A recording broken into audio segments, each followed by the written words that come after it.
Boa noite, pessoal! Muito boa noite, um grande domingo a todas, todos e todes. Estamos aqui mais uma vez. E olha, com um furo quase jornalístico. Só não é porque esse programa não é jornalístico. Nós acabamos atirando onde não vimos e acertamos onde vimos, ou o contrário. Ai, meu Deus, estou confusa. Vejam só, o tema de hoje é sobre religiosidade e inclusão nas escolas. E, para nosso desespero, o que é que acontece justamente na semana do Dia dos Professores? Um professor é decapitado na França, minha gente. Decapitado. Pois é. Então, esse é um tema que acabou sendo profundamente atual. E decapitado por quê? Por uma questão que também tem a ver com o nosso tema de hoje, que é a questão da religiosidade.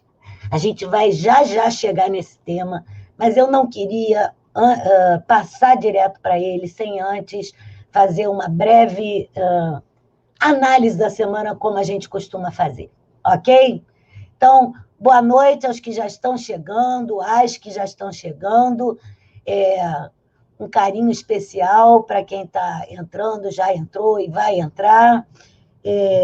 A nossa análise da semana vai perpassar mais uma vez pela Covid, porque, de fato, pessoal, a gente ultrapassou, olhem só os números, só na Europa 250 mil já mortos, né?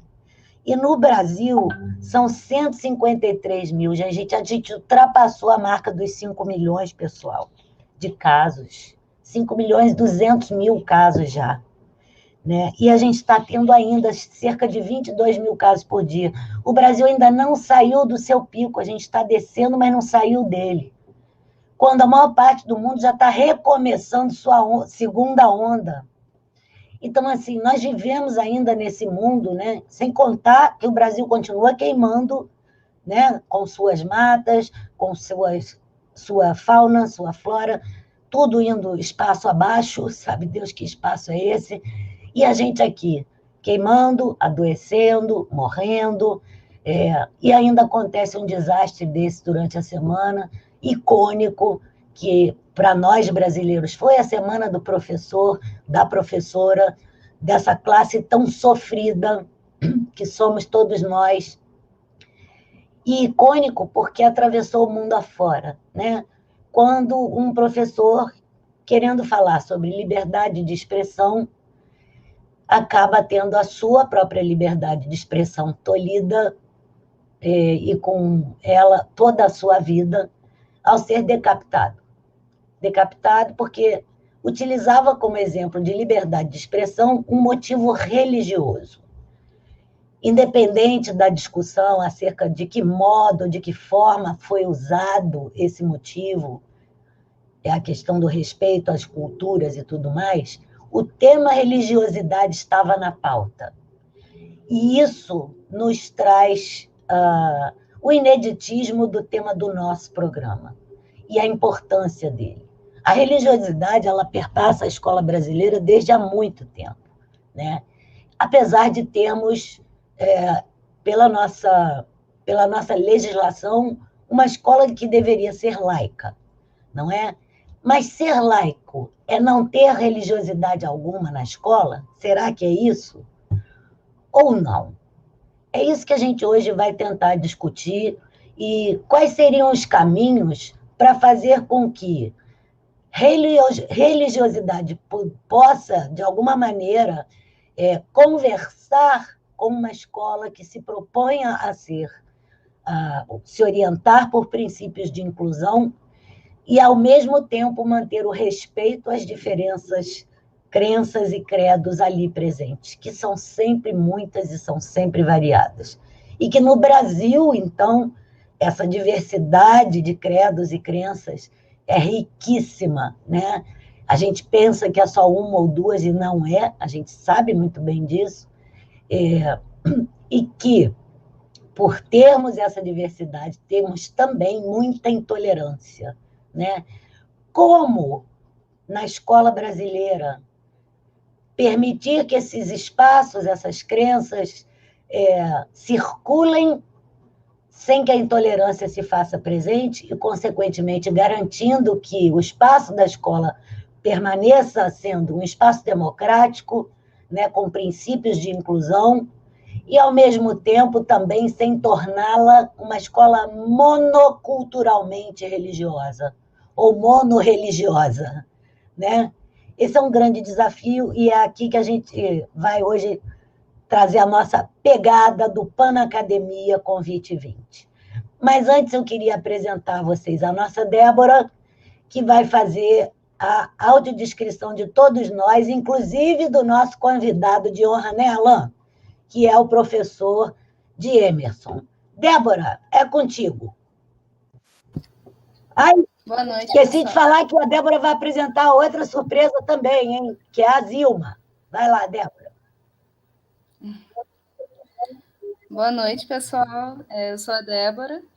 Eu vou começar me autodescrevendo, né? Eu sou uma mulher de pele morena moderada, tenho cabelos encaracolados compridos, estou usando um headphone prateado, estou de batom rosa, estou também de uma camisa de botão xadrez em tons de marrom, à frente de um fundo amarelo. Nós temos também a professora Mônica, uma mulher de pele um pouco mais clara que a minha, né, cabelos curtos, de franja, em tom preto, prateando, né? Ela está com um batom mais puxado para o nude, está com uma camisa também de botão, também em tons de xadrez, em tons de rosa clarinho, eu acredito. Ela está à frente de um painel, 3 painéis no tom bege, onde ao lado direito dela temos 2 placas. A primeira branca, com letras pretas, escrito "Só quero que o dia termine zen". Abaixo dela, uma placa preta com letras brancas dizendo... Como é tá longe? Você pode ligar, Mônica, rapidinho? Não dá para ler. Você pode ligar o seu áudio rapidinho, Mônica? Só para ler a sua placa? Sua placa, Mônica. Então, Isso. A preta. Embaixo, a preta, às vezes é preciso silêncio. Isso, às vezes é preciso silêncio. Acima da Mônica tem uma placa escrito Amor em Libras, né, datilografado.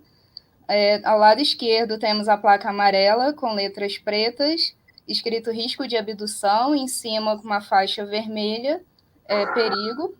E abaixo a placa dos Beatles, né, onde embaixo tem a foto dos Beatles atravessando a famosa rua da Inglaterra, Abbey Road. É isso. Aí nós passamos agora para o professor Alain. Professor Alain, professor é um homem de pele clara também, cabelos castanhos escuros, assim como seus olhos, e a barba completa, mais cerrada. Ele está usando óculos de borda preta, está à frente de uma parede branca, onde é o seu escritório, e aparece também as almofadas listradas em preto, branco e cinza. Abaixo nós temos a Adriana Costa, nossa intérprete. Ela é uma mulher de pele branca. Ela está em pé por conta da interpretação, né, à frente de um fundo preto. Ela é uma mulher de cabelos longos, está com cabelo preso, também de franja, e de óculos também com armação preta. E está vestindo uma camiseta preta. Nós temos também a outra intérprete, a Zilma. Ela está vestindo uma blusa preta, é uma mulher de pele morena moderada, assim como a minha. Tem cabelos curtos também preso. Ela vai entrar depois, né? Vai intercalar com a Adriana. Está à frente de um fundo verde. E nós temos o nosso convidado de Emerson. Ele é um homem de pele clara, também cabelos escuros, barba também escura, também acirrada, assim como a do Alain. Olhos escuros. Ele está vestindo uma camisa cinza e está à frente de uma cortina, parece branca ou em tons de bege, é bem clarinha. E tem também uma cristaleira atrás, bem bonita, por sinal.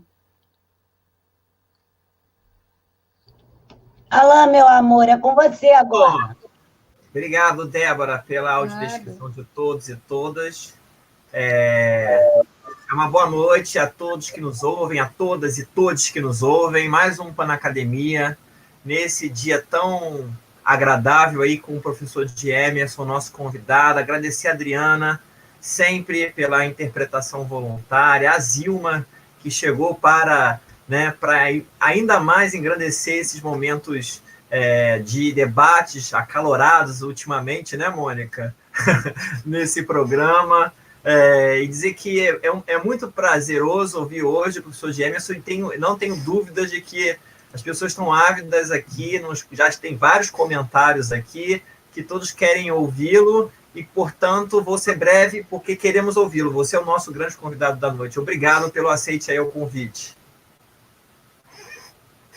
Eu que agradeço imensamente, Alain, Mônica, né, o carinho com que fui recebido por vocês, na expectativa da gente conversar um pouquinho sobre esse tema, né, tão importante, né, que é o da inclusão, né, esse grande tema que, inclusive, né, conclui, né, traz os temas da Pan Academia, né, e aí, então, conversar um pouquinho, espero contribuir para conversar um pouquinho sobre isso, da religiosidade com relação ao fenômeno, né, da inclusão, a necessidade de incluirmos todas as religiões e todos os religiosos e não religiosos dentro e fora da escola.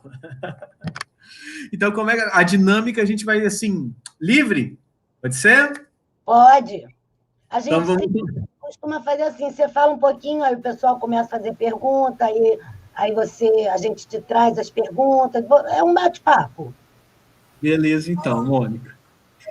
Então, gente, eu sou aqui do Espírito Santo, né, e assim, a minha carreira, ela começou, na verdade, eu acabei fazendo filosofia em Minas Gerais, né, por conta do seminário religioso. Então, quer dizer assim, eu fui, ou sou, ou ainda fico meio perdido nessa história ainda de ser religioso, né, mas estudei 4 anos com o intuito de ser um padre católico. E aquilo não deu certo, muito certo comigo, vi que não era aquilo que eu queria, e aí, então, da filosofia, o mestrado, o doutorado, fui sempre tentando dar jeito na psicologia com o tema de religião, né? E aí, enfim, me vi estudando já há alguns anos, já está fazendo quase 20 anos que eu estudo, né, o fenômeno religioso, pelo olhar da filosofia, pelo olhar da psicologia, pelo olhar do direito, enfim, um bocado de formações inter- ou transdisciplinares aí que passaram na minha vida nesse meio tempo. Né? E aí, assim, é muito bacana o fato de Mônica ter começado o programa de hoje falando sobre esse processo de decapitação do professor na sala de aula, porque, obviamente, marca, né, um elemento muito interessante para nós, que é a escola francesa. A escola francesa, né, há mais de um século, se coloca como secular. E as expressões religiosas nas escolas francesas, elas são limitadas a escolas que se colocam como sendo de confissão religiosa. Então, existem escolas católicas, protestantes, enfim, muçulmanas, mas a escola pública francesa, o Estado laico francês, colocou a escola pública como um lugar de tolerância, né, tal que as manifestações religiosas não são permitidas. E aí acho que a gente começa a fazer um paralelo com a escola brasileira, né, que será que é tolerante a escola que não permite a manifestação religiosa, né? Porque se a gente tem, eu não quero aqui problematizar aqui a decapitação em si, mas o problema de a escola não permitir o livre trânsito a manifestação cultural ou religiosa que seja. Enquanto que no Brasil nós temos o justo contrário, ou o antagós mesmo, uma face completamente diferente, que é o quê? Um país que nunca foi laico, de verdade, porque nós somos marcados por uma matriz cristã de origem católica muito forte, né? E aí o que acontece? Esse Estado que nunca foi laico, né, que se diz laico, que tem uma carapuça de laicidade, coloca que é uma escola laica, mas que também tem as manifestações, só que aí tem um trânsito religioso, tem um caminho de tolerância, e na sociedade a gente já tem o justo contrário, que é as manifestações de intolerância. Então, é muito complicado para nós pensar se nós vivemos aqui uma escola tolerante. E pensar essas duas categorias também. A categoria da tolerância e a categoria da religiosidade. Por quê? Nós somos um país que é racista e que se diz tolerante. Nós vivemos um país que é extremamente sexista e se diz tolerante. Então, quer dizer, nós temos um discurso, né, de tolerância muito grande, mas essa tolerância ela não acontece. Então, por exemplo, uma das questões que vão estar ensaiadas aí, por exemplo, é a questão do ensino religioso nas escolas. Por quê? Nós não temos muito claro no currículo o que é o campo da religião dentro da escola brasileira, né? Nós temos, na verdade, professores formados em pedagogia, em filosofia, em sociologia, ou em qualquer outra área de licenciatura, mas que tenha uma pós-graduação na área de religião, e a religião do sujeito não é colocada em xeque, não há uma postura fenomenológica. Porque o que acaba acontecendo muitas vezes, e esse é o problema, é da catequese religiosa dentro da escola pública. É o sujeito que é, sei lá, batista, católico, enfim, cristão, que tenta colocar a religião cristã como sendo o grande dogma ou a paradigma de verdade. E aí, então, aquilo que era uma aula que deveria ser de estudos comparados das religiões, pensar os fenômenos religiosos, pensar a tolerância religiosa, isso no ensino fundamental 1 e 2, né? Não acontece. Acontece, na verdade, catequese. Vamos lá, Mônica. Não, inclusive, assim, eu acho que isso não é só com a escola, não, é toda a instituição pública. Eu já cansei de ir a assembleias legislativas, por exemplo, e eles iniciarem as sessões com orações, sabe, assim, gente, se o Estado é laico, como assim? Você bota numa assembleia, né, uma Câmara de Vereadores ou de Deputados, né, uma reza, uma oração. Gente, isso é uma coisa louca. E a outra coisa que eu queria também trazer, quer dizer, o Estado em geral, né, no Brasil. Né, assim, aí quem é do candomblé, não, como é que vai se sentir ali dentro? Essa casa é do povo ou não é? E a outra coisa que eu queria trazer também é a questão da própria tolerância em si. Eu na área das pesquisas em inclusão, eu, por exemplo, tenho horror à tolerância. Porque a tolerância, para mim, passa longe de tudo que é inclusivo na vida. Porque não sequer resembla respeito. Para mim, o ideal seria respeito. O que você acha disso? Faz sentido para você essas coisas que eu estou trazendo? Faz sim, Mônica. A questão é que mentiram para nós. Né?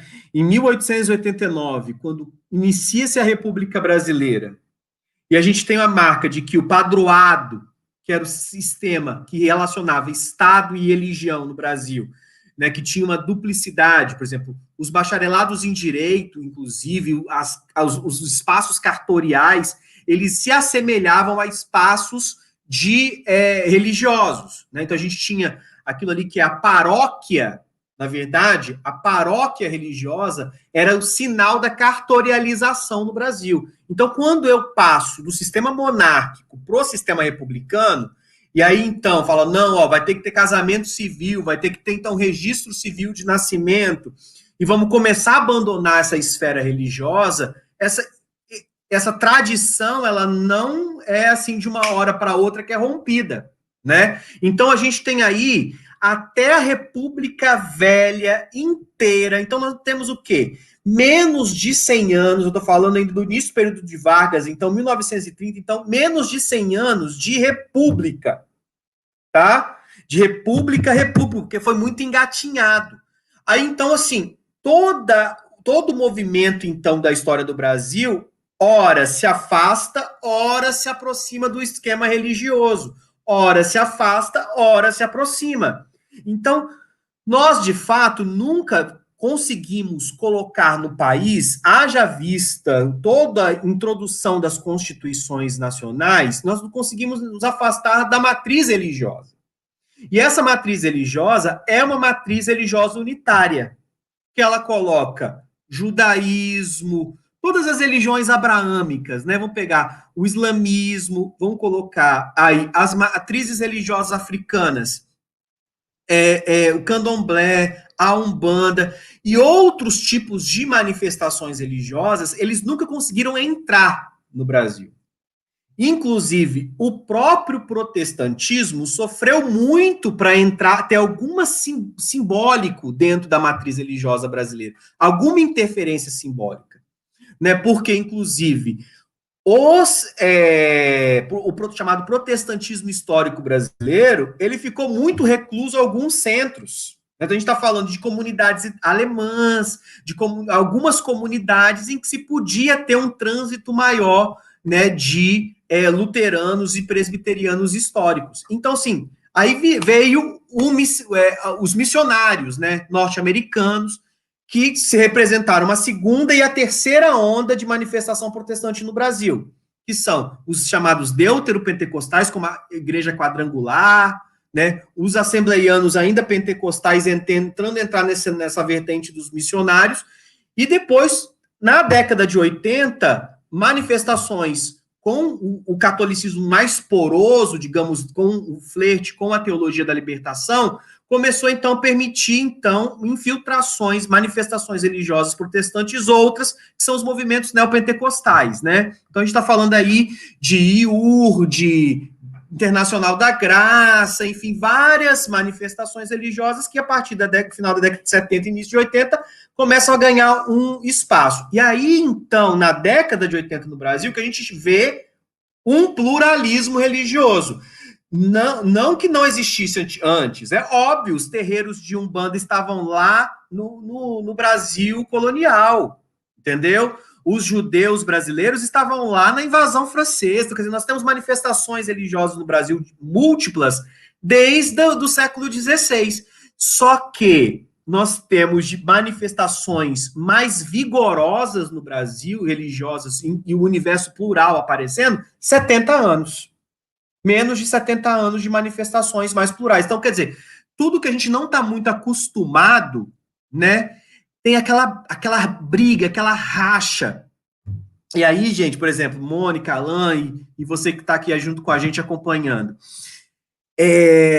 Quando eu fui estudar a origem do preconceito mesmo, a força do preconceito, por exemplo, contra as religiões afroconfessionais, eu fui a jornais da Bahia, né, do final do período ali, do início, não, do final do período da escravatura, ali 1888, início da República, né, crise do Império, 1890, e pasmem, né, eu sou um psicólogo na pesquisa que trabalha com representações sociais.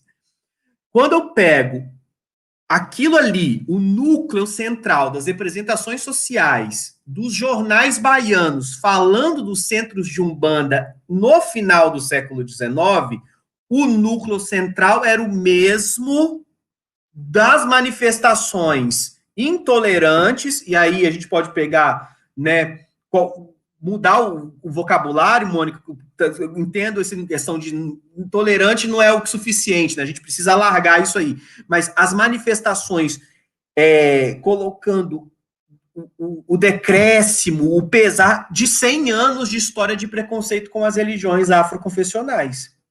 Como é que isso entra na escola? Nós estamos falando de um professor de ensino religioso que é cristão. Então, ele vai olhar embebido por essas representações sociais. E aí o que acontece na escola? Ou a gente tem a folclorização, que é uma redução cultural, né? Que aí, então, vai colocar a religião afroconfessional, a Umbanda e o Candomblé, como manifestações ali do lado ali do sítio do Pica-Pau Amarelo, do Curupira e da Emília do Monteiro Lobato. Então, que é, na verdade, uma desapropriação, enfim, você que diz, é uma desvalorização, né? Não estou querendo dizer aqui que o folclore não tenha valor, gente, não é nada disso, mas a questão é, quando eu coloco uma coisa como religião, ela é fonte de sentido político, social, econômico, cultural da pessoa, né? E aí então você coloca assim, poxa, o Deus desse sujeito está ali do lado do Saci, do Curupira, se eu for pegar pela linha da folclorização, ou do lado da demonização, que é o tão diferente que é o demônio, é o antagonista, é o encardido. Não, olha as expressões, né? A renovação carismática católica vai chamar as expressões afroconfessionais das encardidas. O que é isso, encardido? Sujo. Entendeu? E aí o outro vai falar assim, não, é o, sei lá, outra coisa, é o mal. E aí, então, quer dizer, pensa bem aquele sujeito que nasceu e cresceu no centro de Umbanda, ele vai então para a escola e ele vai ter então que lidar com uma disciplina que vai falar que a religião dele, a expressão cultural dele, a marca dele, o nascimento dele, o pós-morte dele é sujo, é encardido, é demoníaco, é do mal. E o que é bem e mal, então? E aí, então, todos os valores vão estar aí mexidos, né, embaralhados na cabeça dos estudantes e, óbvio, de uma escola que não consegue responder a isso. Mas, pelo menos aqui ainda, a gente consegue ver aparecer. Porque na França, como o trânsito é interrompido, quando aparece, aparece na forma de decapitação. Né? Então, assim, aqui ainda, o falar ainda é permitido sobre. Então, a gente tinha que aproveitar essa possibilidade de falar das religiões, que a gente ainda tem essas marcas, e começar a fazer essa autoanálise e tentar entender o que é a religião no país, na cultura, nos centros de articulação do poder, né, na economia, que tem a ver também, tem produtos, né? Deus e Jesus são coisas altamente rentáveis, é uma outra coisa que a gente pode conversar num outro momento, mas enfim. Então,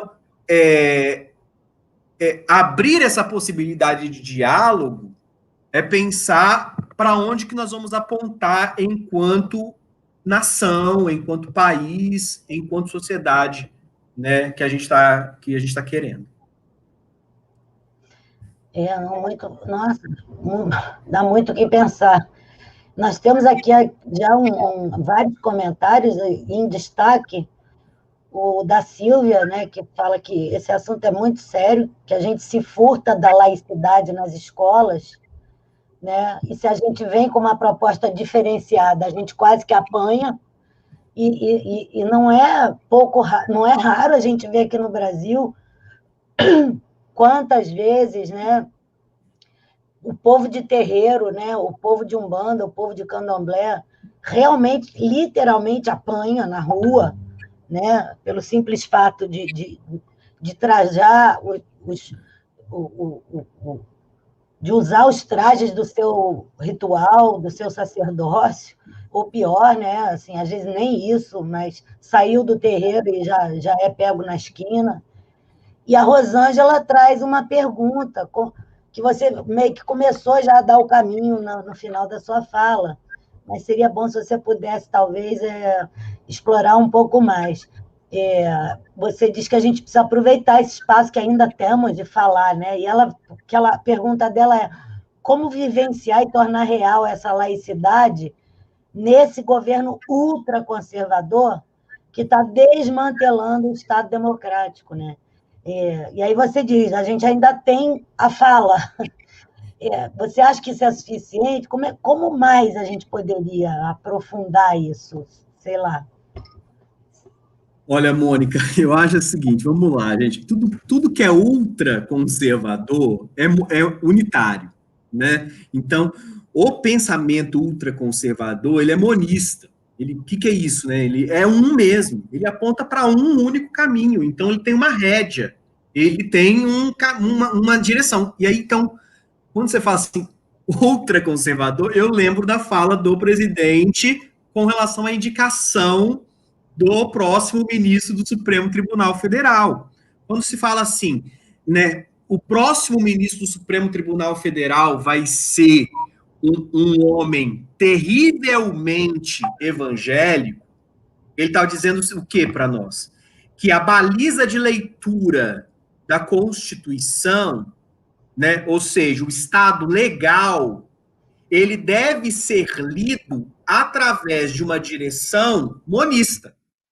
Que é o quê? Olha, essa galera aí, então, um dos problemas que vão ser apontados, o conservadorismo vai apontar na relação da tripartição do poder, é que o Supremo é um Supremo, né, problemático, corrupto, que está alinhavado com estruturas de poder esquerdopata. E a gente viu com o impeachment da ex-presidente Dilma e com a prisão do ex-presidente Lula, e aí não precisa ser esquerdopata, esquerdo não sei o que para ver isso. A gente viu que, olha, eu entendo, gostando ou não gostando, entendo que aqueles ministros que foram indicados por governos de esquerda estavam relacionando a interpretação da Constituição desalinhavado de um patriarca, de uma filiação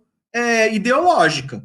Então você fala assim, olha, não gosto da ministra X, mas bem ou mal, a ministra X ou o ministro Y, eles votaram de acordo com uma interpretação legal que não estava ali colocada como de uma ideação política.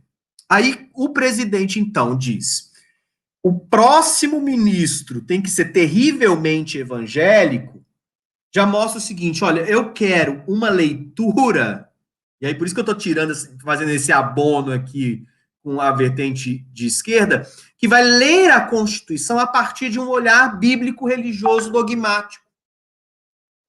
Então, o que acontece? Então, vamos pensar assim, direitos reprodutivos. Vamos pensar assim, aborto. Como foi, por exemplo, o voto do Barroso, que abriu possibilidades para diversas políticas públicas na área, então, de direitos reprodutivos nesse ponto de vista. Não, isso vai voltar a ser considerado mais pecado do que legal. Percebe, então? Eu acho que eu estou indo nessa direção, Rosângela, de estar te respondendo dizendo o seguinte, o ultraconservadorismo tende a adotar chaves de interpretação do mundo, leituras de mundo únicas. Não permite pluralidade, não permite diálogo. Se é única, qual que é a única que vai se perpetuar? Ele está defendendo uma interpretação de família, de direito, de propriedade, de sociedade, balizada por princípios cristãos. Então, é óbvio que não vai ter democracia. Que a gente está indo para um momento de ruptura democrática ou de fragmentação democrática. Porque se não tem diálogo, não tem democracia. Se tem monismo, não tem democracia. Porque a democracia ela exige pluralidade de vozes. Ela exige escuta para além do monólogo. Né? Então, o que a gente está vendo é isso. Nós estamos indo não em direção a um caminho de laicidade, né, um caminho de que o Estado entenda o sujeito para além de princípios religiosos. Nós estamos entendendo que estamos caminhando para um Estado que interpreta o sujeito, a antropologia que o Estado enxerga é um sujeito religioso e cristão. E para aqueles que não são cristãos, eles não vão ter acesso aos mesmos direitos que um outro vai ter. Então, quer dizer, vai ter um que tem mais direito, um que tem menos direito, um que é mais uma coisa, um que é menos uma coisa. E aí, obviamente, que essa leitura religiosa vai ir para tudo para apontar para um caminho, né? Que é, lembra tudo que a gente conquistou enquanto civilização, que a gente tirou do universo do pecado? A loucura já foi pecado, era pecado. A homossexualidade, as manifestações de gênero, era pecado. Nós estamos falando de um lugar de gênero em que o homem é a cabeça e a mulher é o pescoço. Ah, mas o pescoço, fala assim ainda, né? Mas o pescoço move a cabeça para um lado e para o outro. Não, a gente está falando de um espaço, de uma ideia de sociedade sexista. Então, quer dizer, esse flerte entre política e religião, ele não passa desapercebido do ponto de vista da democracia.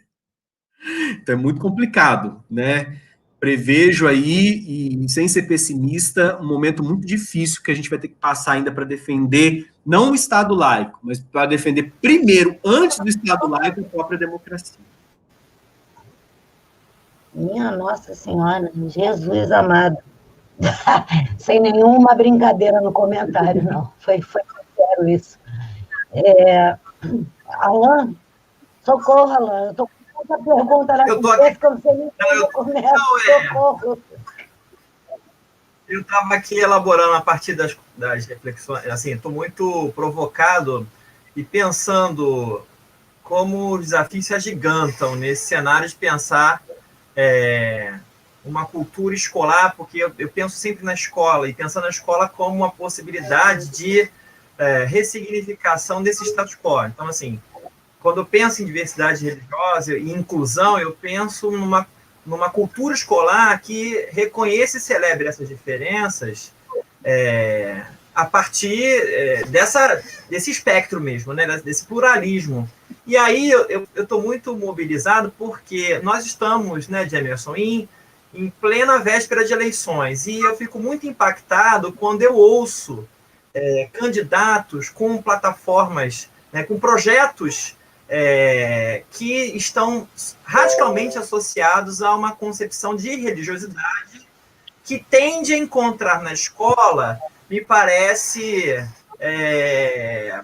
talvez um ambiente de perpetuação de uma hegemonia de pensamento e de ação religiosa. Então, por exemplo, né, pensando na escola, isso é incontestável, né? Se a gente olhar aí o debate sobre a representatividade, por exemplo, nas instâncias legislativas, as pessoas afirmam que, por exemplo, a Câmara dos Deputados existe a bancada do boi, da bala e da Bíblia. Então, por exemplo, isso é um debate que se faz de maneira rasa, mas boi, bala e Bíblia, a bancada da Bíblia seria a bancada evangélica, que é, né, notoriamente conhecida e afirmada como bancada evangélica. Então, indubitavelmente, a partir dessa caracterização, há uma hegemonia dentro da instância legislativa que a gente não pode negar que tem um cunho cristão evangélico. E tudo aquilo que vá contra, ou melhor, que pense, que seja diferente, que não vá contra, que seja diferente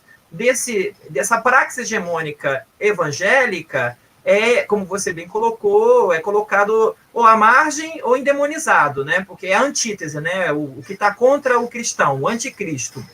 E aí eu pergunto para você, pensando na escola, né? E nesse cenário que me parece um cenário bem difícil de a gente enfrentar, na medida em que, por exemplo, aqui no Rio de Janeiro, a gente tem aí notoriamente candidatos que usam da prerrogativa de serem evangélicos para conquistarem votos, e por ser evangélico, a impressão que eu tenho é que se invisibiliza, por exemplo, um péssimo mandato, por exemplo. Então, aqui no Rio de Janeiro, isso é comum. A gente tem candidatos aqui que estão acusados de várias coisas assim, de vários crimes, mas é evangélico, então ele não...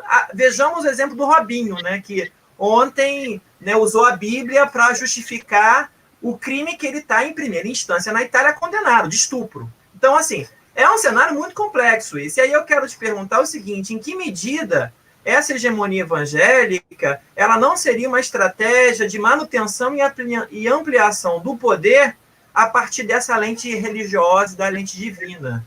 Porque essa é a sensação que eu tenho, que se tende a criar uma cultura hegemonicamente cristã evangélica na escola, porque a escola, em certa medida, ela criaria sujeitos que reproduzem e ampliam essas estratégias de dominação. Mas eu quero ouvir você como especialista. Alan, você me apertou sem me abraçar, como diz meu. Vamos lá, tem um eco aqui. Espera aí, vamos lá. Olha, eu poderia voltar responder essa pergunta colocando o seguinte questionamento: quando no Brasil isso foi diferente? Né? Porque a gente está falando de anos de uma noção de pátria que esteve relacionada a um grupo religioso no poder. Então, antes foram os católicos. Né? O que a gente tem e percebeu depois com os estudos do ISER, né, inclusive do Rio de Janeiro, com nomes da sociologia da religião muito importantes no país, é a premissa de que quem não se mete em política virou irmão, vota em irmão. E assim, quando fala irmão vota em irmão, significa, olha, para além de uma ideia de curral político, a política é o lugar de manifestação eleitoral das ideologias a qual eu sou coadunado, entendeu? Acontece, não vejo o dia de hoje, essa situação assim, problemática do ponto de vista de que isso é uma novidade, entendeu? Porque sempre aconteceu no Brasil, sempre aconteceu. O nosso país é marcado por clientelistas, particularidades eleitorais proselitistas, mudando um pouco. Claro que a manifestação agora das bancadas evangélicas, ou bancadas religiosas, elas são um fenômeno mais contemporâneo. Mas vamos pensar aqui, essa bancada evangélica não é só evangélica, é uma bancada porque tem elementos de pessoas ali, na verdade, que representam um grupo que moraliza os princípios do Estado. Né? Então, eu estou falando de um Estado não é, que era para ser laico, né, mas um Estado moral. Né? Um Estado religioso. Tá? Como que isso, se isso vai continuar existindo, que vai continuar existindo. Por quê? E isso com políticas educacionais também. É só a gente dar conta de que o nosso ministro da Educação é alguém ligado a... O pessoal está preocupado, né? Alguém que é da escola privada, pensar o público, um tecnocrata das faculdades privadas e não sei o quê. Das faculdades privadas e das faculdades ou escolas religiosas. Nós estamos falando de passagem agora de entendimento da cultura educacional do Brasil, que vai pensar o quê? Meios educação à distância não foi à frente. Não foi à frente, foi um movimento de resistência. Está dando para ouvir, Mônica? Vocês me ouvem? É que o seu áudio está com bastante falha. No final dá para ouvir, mas ele está falhando. Vamos ver aqui. A gente está fazendo um esforço aqui, mas eu estou entendendo, dá para entender, acho que 80%, mas tem bastante falha. Vamos lá. Deu uma melhorada? Deixa eu falar um pouco mais devagar, então. Né? O grande temor, há alguns meses atrás, era de que a educação no Brasil fosse controlada via Conselho Nacional de Educação pelos grandes conglomerados particulares, de educação particular. Essa promessa se cumpriu, mas não se cumpriu apenas da escola particular, como o sucateamento da escola pública, mas também com uma unidade ou um flerte com a escola de cunho religiosa. Tanto que o nosso ministro da Educação representa o Mackenzie. Né? Então, nós temos, uma análise que vai nesse sentido, tipo, olha, vamos então, né, boi, bala e Bíblia, então as bancadas BBB, mas a questão é que nós estamos ladeados, na verdade, ou estamos envolvidos em muitos outros setores e que o MEC está nisso. O MEC está nisso, o Conselho Nacional de Educação está nisso. Então, assim, como você vai fugir de uma estrutura que já está posta? Então, não é só o legislador, não é só o deputado que está votando ali em favor daquilo outro. A estrutura do executivo está participando disso também, tá? Então, assim, o que a gente percebe hoje é o quê? Que esse ultraconservadorismo, como foi colocado, ele aponta por um lado completamente oposto disso que a gente está falando de política pública ou política de Estado orientado por uma estrutura laica, né? E aí em todas as formas possíveis de se pensar o poder, né? E para nós gestores, então, educacionais, fica muito complicado, né? Porque não é só a religião, né? Porque a religião traz a reboque outras coisas. Vamos pensar a política da CAPES, política do CNPq, a quantidade, então, de pesquisas que vão ser orientadas para design inteligente, que é no campo da biologia e da química, é uma pseudociência que coloca o divino como orientador, normatizador e nega Darwin. Está voltando. Né? Esse flerte com os Estados Unidos, né? Então, está aí presente também. Então, e aí uma coisa vai puxando necessária a outra. O negacionismo científico, né? O descrédito da vacina, né? O problema da leitura do afastamento social. Teve gente, eu vi claramente, pessoas religiosas dizendo, né? Inclusive um grande doutrinador religioso carioca, e perto de vocês que eu não vou falar o nome, mas que colocou o seguinte, né? Que o melhor escudo para a Covid é a fé. Entendeu? E aí, então, quando ele coloca isso, quer dizer, nós estamos destituindo o quê? O lugar da vacina, e vem terraplanismo, daqui a pouco a gente vai estar ensinando geografia usando Jó, o livro de Jó, e não, enfim, evidência científica. É muito complicado, é muito complicado. É por isso que, voltando agora aos comentários aqui da nossa galerinha, talvez o que a Silvia Carla tenha comentado faça sentido, né?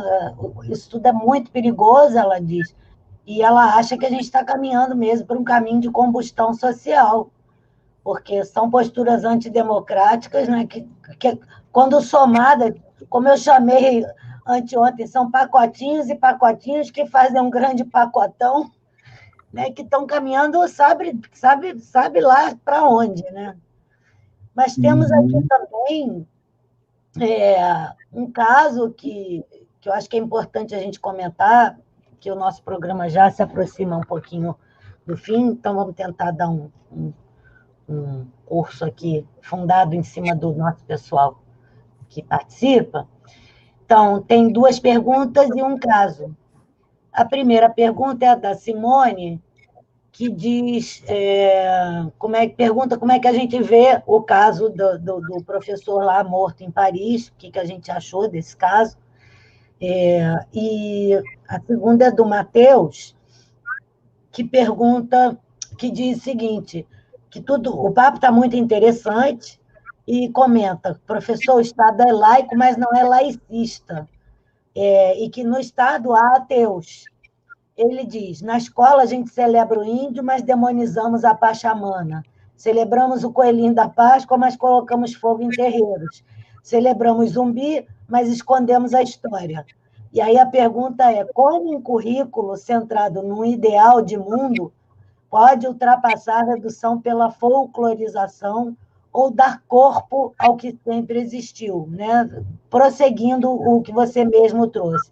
E o caso apontado é o da Marisa, que, como orientadora, justificou a falta de 3 alunas que estavam recolhidas, né, por conta de pertencer a religiões de matriz africana, e que quase foi linchada pelos colegas professores e a direção da escola. E isso é muito comum.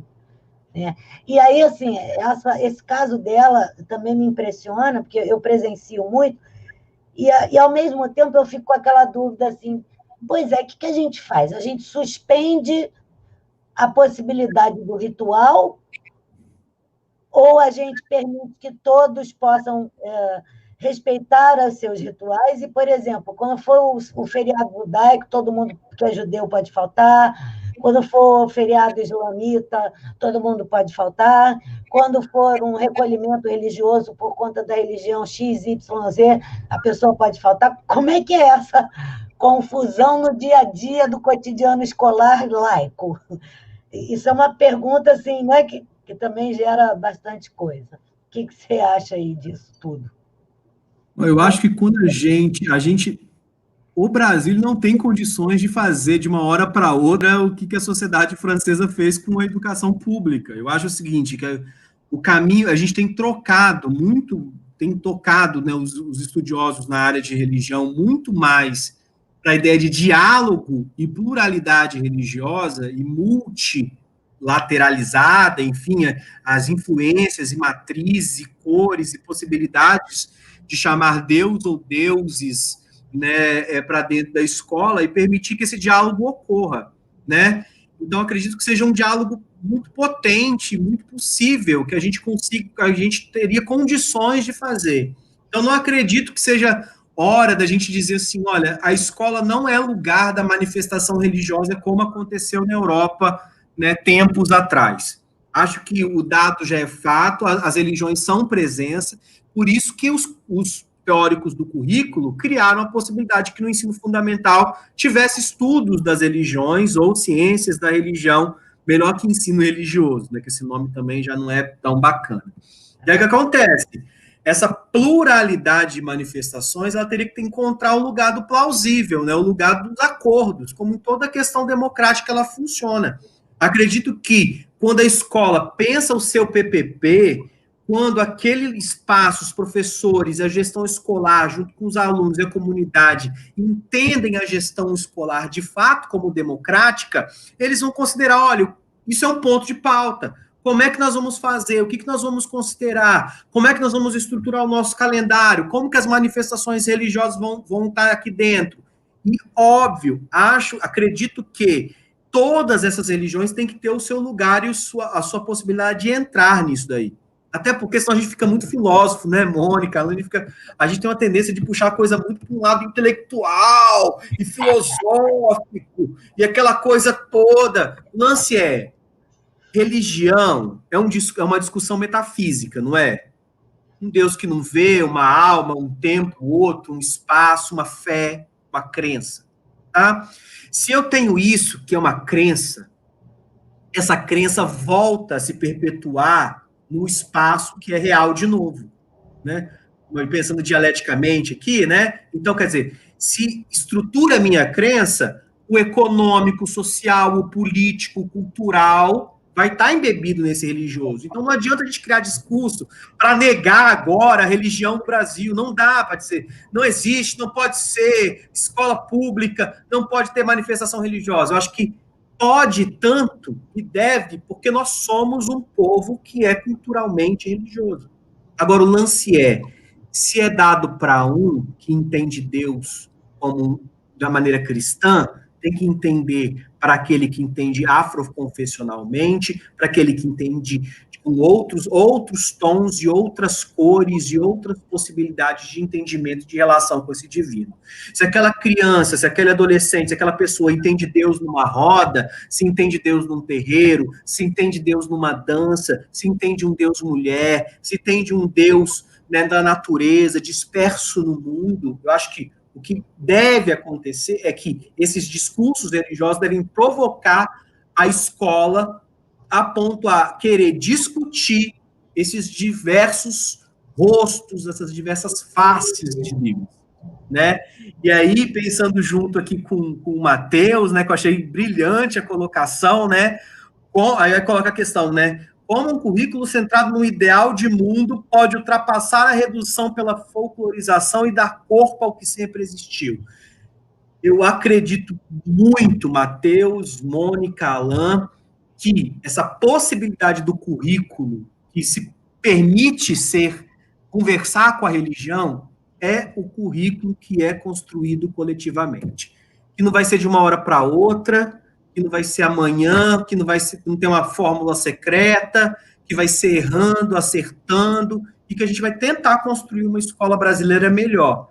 E assim, como professor, como vocês aqui, né, dizer assim o seguinte, que eu acredito na escola pública brasileira. Eu acredito muito na potência dos corpos, dos professores, dos técnicos, dos alunos e de uma sociedade que quer fazer da escola pública um lugar de florescimento de um país melhor do que o que a gente tem hoje. Alan? Eu estou aqui pensativo. Eu também. Agora, veja, eu vou fazer a última provocação, então. Por que no final a gente acaba sempre falando... Eu, por exemplo, vou dar um depoimento pessoal. Eu tenho sempre tentado falar as deusas e os deuses, porque eu acredito nas deusas e nos deuses. Mas, no final das contas, as pessoas sempre riem quando eu falo isso. E, no final, eu acabo me rendendo e falando Deus. Isso me faz eu me sentir muito mal.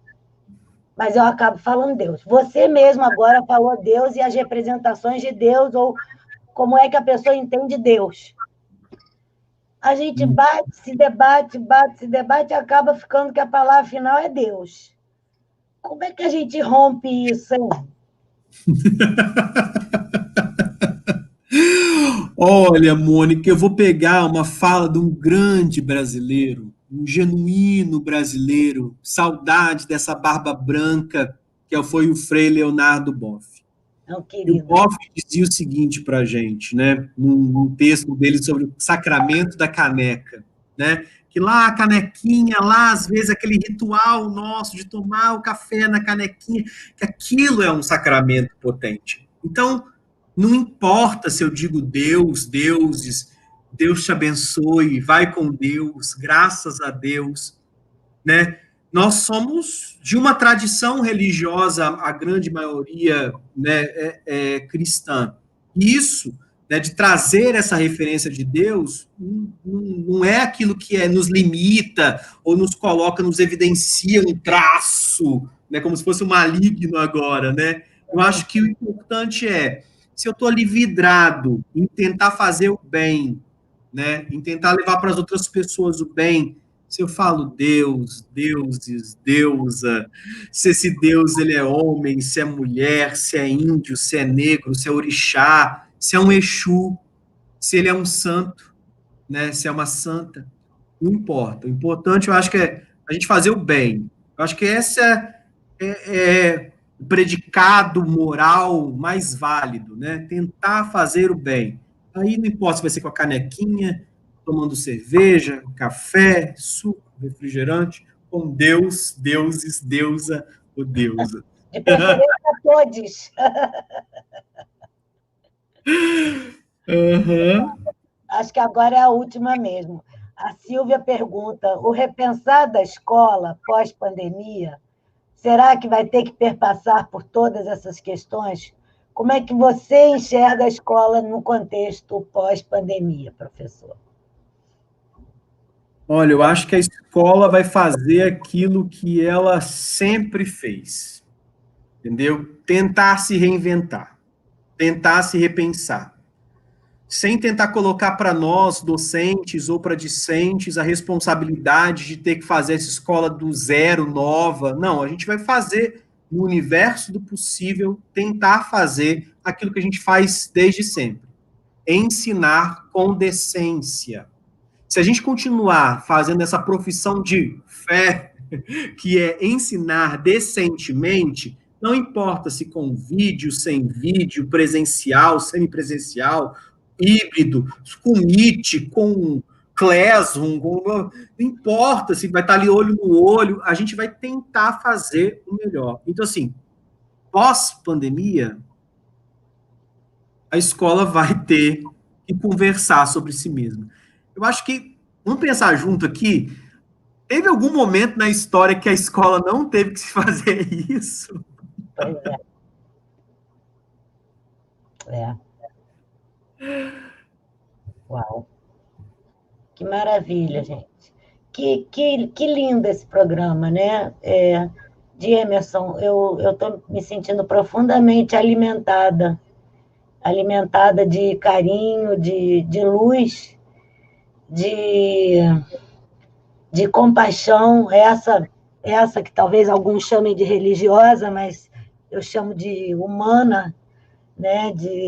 Eu estou muito emocionada com esse programa hoje. Eu queria te agradecer imensamente a sua bondade, a sua generosidade de compartilhar tanta sabedoria, você tão jovem e tão profundo, e tão simples. Que coisa fantástica, você nos fez aqui pensar sobre tantas coisas e nos engrandeceu nessa 1 hora, que eu não sei nem te dizer o quanto, eu estou sem palavras. Olha que isso comigo é difícil, hein? Eu ficar sem palavras. Você me emocionou profundamente. Eu queria deixar aqui a minha eterna gratidão e desejar imensamente que esse tenha sido só o primeiro dia do resto das nossas vidas juntos, porque eu queria muito continuar esses papos com você por outros caminhos aqui, se você me permitir, é claro. Com certeza, com certeza. Olha, agradeço imensamente o carinho de vocês, a acolhida, dizer que estamos aí para novos empreendimentos conjuntos, pensar, né? Vamos manter esse vínculo aí. Foi uma honra estar aqui com você. Alain, meu querido, muito obrigado, Gemerson. Já fica o convite aqui ao vivo para próximos debates. Foi bom demais. Eu estou aqui também, sem palavras, estou tão reflexivo, eu falo muito, que eu estou elaborando tanto conhecimento. Gratidão, viu? Que coisa querida. De Emerson, você não se livrará de nós, hein? Aguardo que vem mais por aí. Tamo junto, tamo junto. Quero trazer você no nosso grupo também, para um bate-papo aqui mais íntimo. Desculpa aí, viu, gente? Vou roubar ele só para nós um pouquinho. Mas se quiserem mais, a gente traz ele aqui também. Pessoal, infelizmente a gente precisa encerrar hoje. Hoje voltamos ao tempo normal, viu, Matheus? O Matheus é viciado nesses programas, ele quer 3 horas. Tem uma galera aqui meio doida, sabe? Mas a gente volta na semana que vem. Tereza, obrigada. Eu mando o seu comentário aqui para ele. Se ele puder, ele manda um comentário em cima do seu, tá bom, Tereza? E aí, gente, muito obrigada pela presença. Vamos passar adiante, tamanha gratidão, e estamos juntos semana que vem. Um beijo grande de Emerson Tapete Vermelho para você, com tudo que ele tem de bom, de glamour e também de comunismo, aquele da comunhão. Beijo, gente. Beijo, gente. Tchau. Prazer. Tchau, tchau. Bacana demais.